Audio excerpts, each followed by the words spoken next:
প্রিয় দর্শক, এই পর্যায়ে আমরা রয়েছি উত্তরা আধুনিক হসপিটালের একদম সামনে, যেখানে আপনারা দেখতে পাচ্ছেন যে আসলে একটু পরপর এক একটা অ্যাম্বুলেন্স আসতেছে এবং দগ্ধ রোগীকে নিয়ে আসতেছে, ছাত্রছাত্রীদেরকে নিয়ে আসতেছে এবং এখানে যতটা সম্ভব এখানে চিকিৎসা দেওয়ার চেষ্টা করছে অলরেডি। আপনারা দেখতে পাচ্ছেন যে আমাদের এখানে স্বেচ্ছাসেবক হিসেবে রাজনৈতিক অরাজনৈতিক বিভিন্ন দল কিন্তু এখানে দায়িত্ব পালন করছেন। তার মধ্যে থেকে ইসলামী আন্দোলন, বাংলাদেশ জামাতে ইসলাম সহ আরও বিভিন্ন রাজনৈতিক এবং অরাজনৈতিক সংগঠনগুলি কিন্তু এখানে আইন শৃঙ্খলা নিয়ন্ত্রণের জন্য, রাস্তা জন্য কিন্তু দায়িত্ব পালন করে আসছেন। এবং আমরা এখানে দেখতে পাচ্ছি যে এখানে রয়েছেন বাংলাদেশ ইসলামী আন্দোলন তারা পশ্চিম থানা থেকে তারা স্বেচ্ছাসেবী হিসেবে কাজ করছেন এবং বাংলাদেশ জামাত ইসলামের পক্ষ থেকেও কিন্তু এখানে আসলে স্বেচ্ছাসেবীর কাজ তারা করে যাচ্ছেন। এবং একসাথে আমরা দেখতে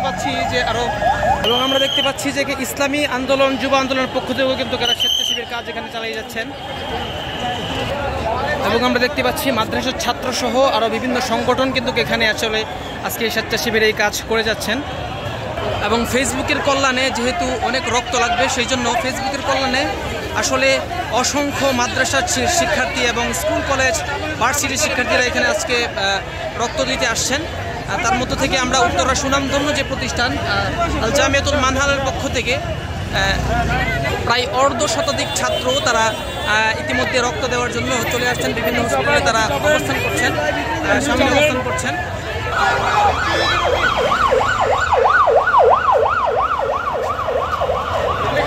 পরিশেষে সকলেরই কামনা যে এমন ভয়াবহ দুর্ঘটনা যাতে আর বাংলাদেশে পুনরাবৃত্ত না হয়, পুনরায় যাতে না ঘটে এবং যারা আসলে আজকে দগ্ধ হয়েছেন এবং নিহত হয়েছেন, ক্ষতিগ্রস্ত হয়েছেন, তাদের সকলের জন্য সকল দেশবাসী এবং পৃথিবীর যেখানেই মানুষ রয়েছেন বাংলাদেশকে ভালোবাসেন তারা সকলে দোয়া করছেন।